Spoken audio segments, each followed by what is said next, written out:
Good morning six class बेटा। अब आपका 16 चैप्टर कंप्लीट हुआ था।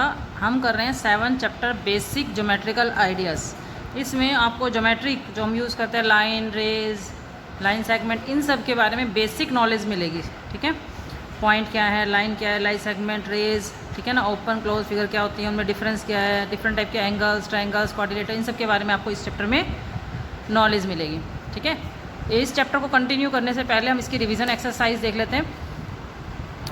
फर्स्ट क्वेश्चन है, how many degree does a minute hand of a clock turn through in. 20 minute में यदि मिनट हैंड की बात करें तो वो कितने डिग्री का एंगल बनाएगी। ठीक है, देखो यदि मैं एक घड़ी की बात करती हूँ तो घड़ी का जो सरफेस होता है वो गोल होता है। ठीक है, सेंटर में मिड पॉइंट होता है, एक आवर हैंड होती है, एक मिनट हैंड होती है। मिनट हैंड 20 मिनट का, मान लो फॉर एग्जांपल यहाँ पर 4 बजे हैं और 4:20 की बात करें, ठीक है, तो इस दौरान में ये जो एंगल बनेगा ये कितने डिग्री का बनेगा, ये पूछ रहे हैं। ठीक है, यदि यही बात कर रही है 2 आवर्स 10 मिनट्स में, इसी तरीके से पूछ रहा है 1.5 घंटे में कितना टाइम लगेगा, तो आपको जब भी मिनट हैंड एंगल के पूछे कि मिनट हैंड कितने डिग्री का एंगल बना रही है, तो आपको 360/60 से जो भी आपको मिनट दिया हुआ है उसको मल्टीप्लाई करना है। मिनट, आवर्स को नहीं। जितने भी मिनट में एंगल उसने पूछा है उतने मिनट को 360/60 से मल्टीप्लाई कर देना। अब 60 की टेबल में 360 कितने पर आ गया, 6 पर। 6 को मल्टीप्लाई किया 20 से तो 120 डिग्री का एंगल बनाएगी। अब 2 आवर्स 10 मिनट की बात कर रहे हैं। मैंने आपको क्या कहा था, आवर से मल्टीप्लाई नहीं करना, ओनली मिनट से मल्टीप्लाई करना है। तो केवल 10 मिनट से मल्टीप्लाई, क्योंकि आवर से हम क्यों मल्टीप्लाई नहीं कर रहे। अब मिनट हैंड यहाँ चली, 1 घंटा हुआ वो पूरा कवर कर लेगी, 0 पे आ जाएगी वापस, फिर दूसरा घंटा हुआ वो कंप्लीट कर लेगी। तो हम केवल मिनट को लेकर चलते हैं। तो 360/10 से मल्टीप्लाई किया, 60 से 360 कट गया 6 पर, 6 × 10 60 डिग्री का। इसी तरीके से 1.5 आवर में निकालेंगे तो आप केवल हाफ आवर्स का, हाफ आवर मतलब 30 मिनट्स का आंसर निकालोगे, केवल 30 मिनट्स का, 1 आवर का नहीं निकालोगे। तो 30 से मल्टीप्लाई करेंगे, ये कट के आ गया 6 × 30 180 डिग्री का। ठीक है, question number 2, draw a square, a rectangle and A triangle with the help of ruler. अपने रूलर की हेल्प से आप एक स्क्वायर बना लेना, एक रेक्टेंगल और एक ट्राइंगल बना लेना। How many sides did you draw for each figure. Square में कितनी साइड्स बनेंगी, 4, रेक्टेंगल में 4, ट्राइंगल में 3। Are any of them are alike. क्या ये सेम, इनमें से कोई सेम हो सकते हैं। येस, स्क्वायर और रेक्टेंगल सेम हो सकते हैं यदि लेंथ और ब्रेथ, रेक्टेंगल की लेंथ और ब्रेथ इक्वल हो जाए तो वो स्क्वायर की जैसा ही बन जाएगा। ठीक है, if yes which are alike and how. मैंने बता दिया आपको। हाउ आर दे डिफरेंट, वो अलग क्यों हो सकते हैं, क्योंकि यदि उनकी साइड्स अलग अलग हैं तो वो अलग हो जाएंगे। ठीक है, क्वेश्चन नंबर 2 देखो, मैंने ये स्क्वायर बना दिया, आपने स्केल की सहायता से बनाना है, पेंसिल से स्क्वायर बना लिया, ट्राइंगल बना लिया। इसमें साइड्स हो गई 4, इसमें 4 साइड, इसमें 3 साइड्स। यस, रेक्टेंगल और स्क्वायर लाइक हो सकते हैं व्हेन लेंथ और ब्रेथ जो है रेक्टेंगल की क्या हो जाए, इक्वल। यदि इक्वल होंगे तो वो लाइक हो जाएंगे, यदि अनइक्वल होंगे तो वो डोंट लाइक हो जाएंगे।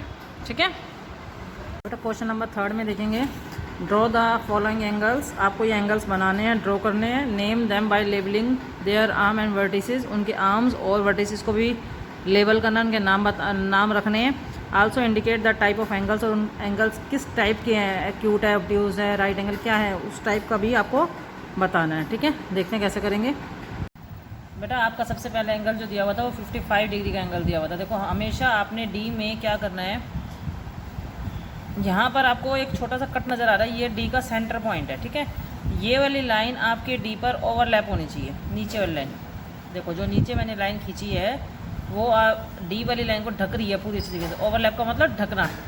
और आपने एंगल कौन से लेने हैं, डी के अंदर देखो 2 नंबर दिखेंगे आपको, एक ऊपर वाली लाइन दिखेगी और एक नीचे वाली। हमेशा हम एंटी क्लॉकवाइज चलते हैं, इसका मतलब नीचे वाले नंबर देखते हैं। यदि आपको एंगल इस पॉइंट पर बनाना है तो आपको हमेशा नीचे वाले नंबर देखने हैं, और आपको एंगल यहाँ पर बनाना है तो आपको ऊपर वाले एंगल देखने हैं। क्योंकि हम यहाँ पे एंगल बना रहे हैं तो हम कौन से वाले एंगल देखेंगे, नीचे वाले। तो आपको चाहिए 55। देखो 50 ये नज़र आ रहा है, 55 और 50 और 60 के बीच में ये जो डार्क लाइन है, यहाँ तक आप पॉइंट लगा दोगे और इस पॉइंट को आप इस लाइन से मिलाओगे तो आपका एंगल बन गया 60 डिग्री। ठीक है, और ये एंगल कौन सा है, आपका एक्यूट एंगल। कौन सा एंगल है? Acute angle. 90 से कम वाले एंगल हमेशा ही एक्यूट एंगल कहलाते हैं, ठीक है। अगला है आपका 105, ठीक है। सेम इसी तरीके से आपने क्यू आर एक लाइन खींच लेनी है, रे खींच लेनी है, रे लाइन नहीं रे, और आपने क्यू के ऊपर अपने डी को इस तरीके से सेट करना है कि दोनों ही लाइन, डी की भी लाइन और आपकी लाइन जो है वो ओवरलैप हो जाए। ओवरलैप हो गई, आपको एंगल चाहिए कितने का? 105। देखो मेरा एंगल गलत बना हुआ है ये, ठीक है। अब ये देखो मैंने 105 का, अब डी पे देखो, पहले मैंने एंगल गलत बनाया था, अब एंगल देखो ओवरलैप हो गई। हमें नीचे वाली लाइन लेनी है, यदि मैंने ऊपर वाली लाइन ले ली तो मेरी गलत हो जाएगी, ठीक है। तो ऊपर वाली लाइन में डी में चेक करो, नीचे वाली लाइन में 105 कहाँ पर आ रहा है? 100 और 110 के बीच में, ठीक है। यहाँ पर डॉट लगाकर आप इस लाइन को मिला दोगे क्यू से, तो आपका एंगल आ जाएगा 105 का, ठीक है। इस लाइन को जब मिलाओगे तो 105 का, 90 से ज़्यादा है तो ऑब्ट्यूज एंगल। हाँ, इसके अंदर आर्म और वर्टिसेस भी बताने हैं। तो यहाँ पर आप ये जो रे गई हुई है इस पर आप कट करोगे, कोई भी आप नाम डाल सकते हो। जहाँ पर दोनों रेज आकर मिलती हैं उसे वर्टिसेस कहते हैं। तो क्यू पर कोई भी पॉइंट डाल, इस पॉइंट पर कोई भी डाल सकते हो, मैंने क्यू लिख दिया। और एक रे आपकी इधर की तरफ गई हुई है तो उसके ऊपर भी आपने पॉइंट डाल दिया आर। तो इस तरीके से मेरे पास पॉइंट्स आ गए पी, क्यू और आर। क्यू हमारा वर्टिसेस हो जाएगा और पी, क्यू पी और क्यू आर रे हो जाएंगे। क्यू पी और क्यू आर हमारी रेज हो जाएंगे, ठीक है। एरो डालना है क्योंकि रेज में हमेशा दोनों तरफ एरो होता है, ठीक है। दो रेज आकर किसी भी एंगल में पॉइंट पर मीट करते हैं। अब राइट एंगल, वही उसी तरीके से हमें डी रखना है, नीचे एक लाइन खींचकर, और देखो बिल्कुल 90 के ऊपर टच होना चाहिए, 90 के ऊपर। यहाँ पर जो डॉट आएगा उससे आपने इस लाइन को मिला दोगे तो 90 डिग्री का आपका एंगल तैयार हो जाएगा, ठीक है। 90 पूरा 90 एग्जैक्ट है तो इसको बोलते हैं राइट एंगल। नाम अपनी मर्जी से आप कुछ भी रख सकते हो, ठीक है। रेज बनानी है, रेज नहीं बनाओगे तो गलत हो जाएगा। इसी तरीके से 120, डी को रखा सेंटर में, बिल्कुल नीचे वाला 120 चेक करा, देखो ये रहा 120। यहाँ पर 120 पर डॉट लगाकर आपने मीट कर दिया, रे बना दी और नाम दे दिया XYZ। कोई भी नाम दे सकते हो, ठीक है, कोई भी नाम। चारों एंगल चेक कर लो एक बार दोबारा से, acute angle, obtuse angle, right angle, और ये भी 90 से ज़्यादा है तो ऑब्ट्यूज एंगल, ठीक है। Question number 4, make a point on a paper. Paper के ऊपर एक पॉइंट बनाना है। Draw lines through it with the help of ruler. Ruler की हेल्प से उसके ऊपर लाइन्स प्लॉट करनी है। How many lines can you draw that pass from this point. और उस पॉइंट से आप कितनी लाइन्स बना सकते हो। ये देखो एक पॉइंट प्लॉट हो गया, उस पॉइंट से मैंने लाइन्स खींच ली। स्केल से भी लाइनें बना लेना, आप जितनी लाइन बना सकते हो, ठीक है। हम कितनी लाइन्स बना सकते हैं? Infinite lines draw with the help of a point. आपकी कंप्लीट हो गई exercise. Introduction. Geometric is a branch of mathematics which deals with the properties and relation of lines, angles, surface and solid. Geometric mathematic की एक branch ही है जिसके अंदर आप करते हो, डील्स करते हो या काम करते हो प्रॉपर्टीज़ और रिलेशनशिप। डिफरेंट प्रॉपर्टीज़ का यूज़ करोगे, डिफरेंट रिलेशनशिप बनाओगे। किन चीज़ों के बीच में? लाइंस के बीच में, angle, surface and solid. Exercise start करने से पहले व्हाट इज़ ज्योमेट्री, ये हेडिंग लिख लेना, ठीक है। एक्सरसाइज स्टार्ट करने से पहले ये हेडिंग लिख लेना। अगला आता है पॉइंट्स। पॉइंट क्या है? A point is a mark of position, a small dot made by a pencil given an idea of a point. एक सिंपल डॉट, बहुत छोटा सा डॉट, ये पॉइंट है। यदि आपने इसको थोड़ा सा बड़ा कर दिया तो ये पॉइंट नहीं होगा क्योंकि ये सर्कल बन जाएगा, ठीक है। बहुत स्मॉल डॉट पेंसिल की हेल्प से जो बनाई जाती है वो पॉइंट्स कहलाती है, ठीक है, ठीक है।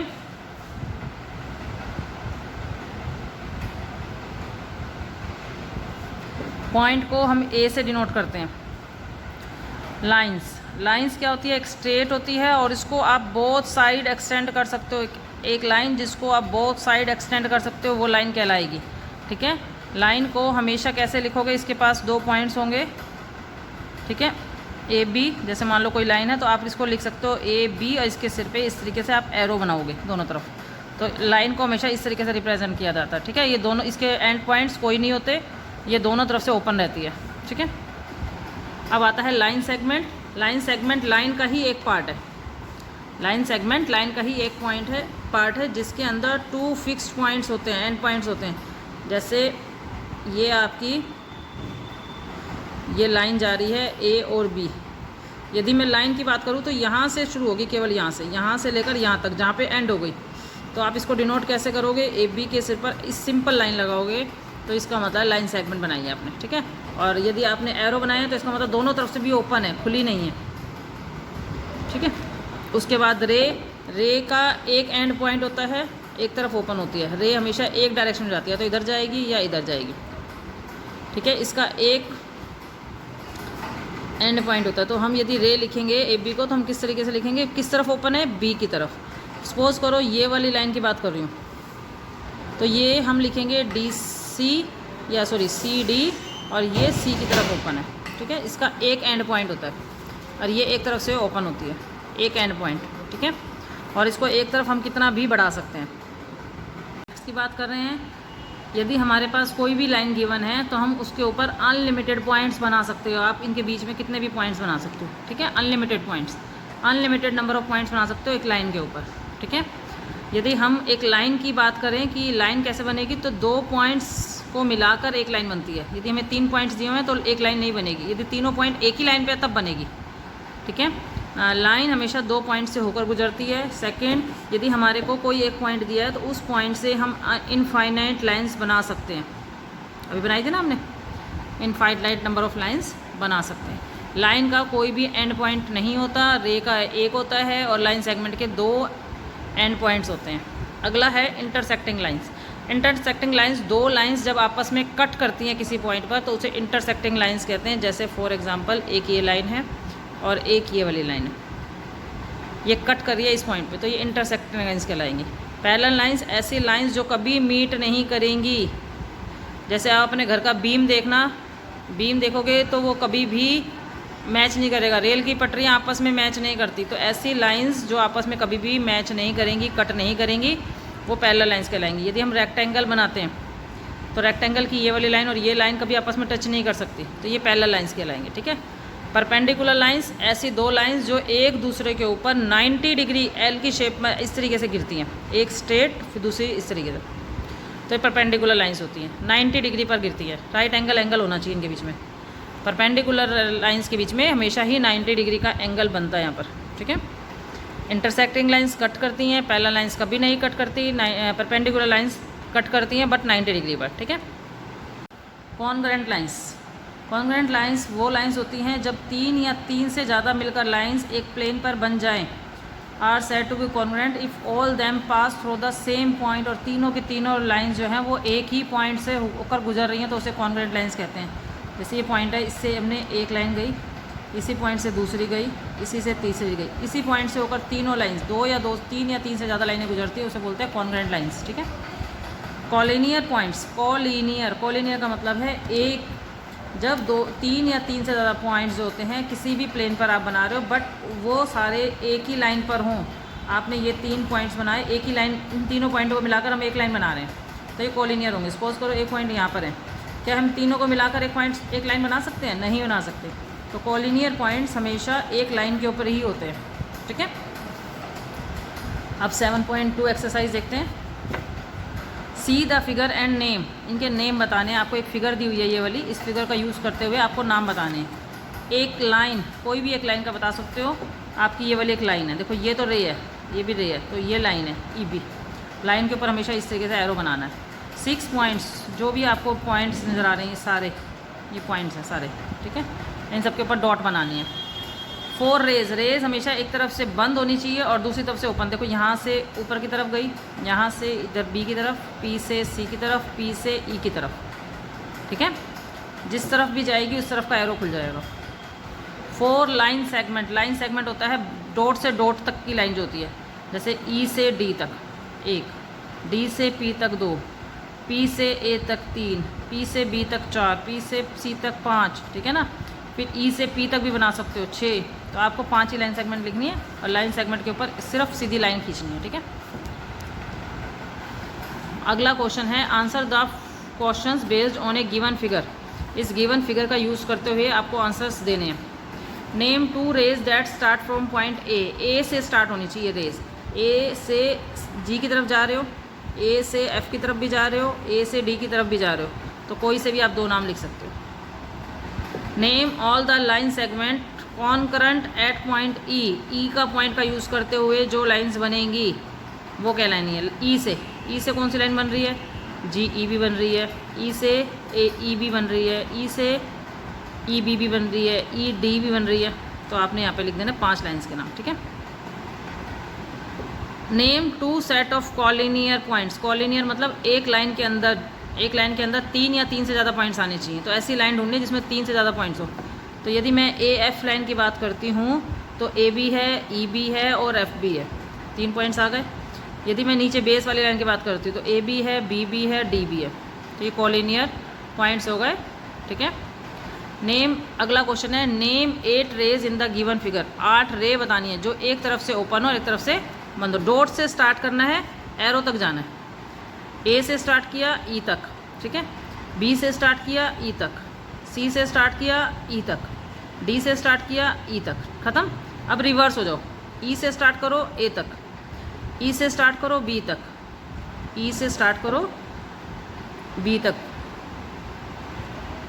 नहीं सॉरी, ई से स्टार्ट करा ए तक, फिर डी से स्टार्ट किया ए तक, सी से स्टार्ट किया ए तक, बी से स्टार्ट किया ए तक। डॉट से स्टार्ट करके हमें ए तक जाना है, ठीक है। ऐसे 8 नाम लिखने हैं आपको। अब इसके अंदर क्वेश्चंस के अंदर बोलना है पैरेलल लाइंस, जो लाइंस मीट नहीं कर सकती। जैसे डी सी है, ए बी के साथ मीट नहीं करेगी, तो पैरेलल को ऐसे 2 सीधे डंडे लगाने हैं आपने। ए बी सी डी के साथ पैरेलल है, ठीक है। यहाँ पर E F D C A B ये पैरेलल है। ई एफ भी पैरेलल है डी सी के, डी सी पैरेलल है ए बी के, तो ये कंबाइंड लिख दिया मैंने, ठीक है। इस पिक्चर में कौन पैरेलल है?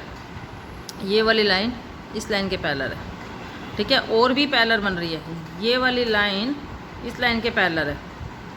कौन सी लाइन हो गई? डी सी पैरेलल हो गई ए एफ के। ये वाली लाइन इस लाइन के पैरेलल, तो ये वाली लाइन इस लाइन की भी तो पैरेलल है, ये वाली लाइन इस लाइन की भी तो पैरेलल है। B C E F, B C parallel है एफ ई के, ठीक है। समझ में आ गया सभी को? Question number 5, in the given figure name बताने हैं। एक फिगर दी हुई है, इन सब क्वेश्चंस के आंसर देने हैं।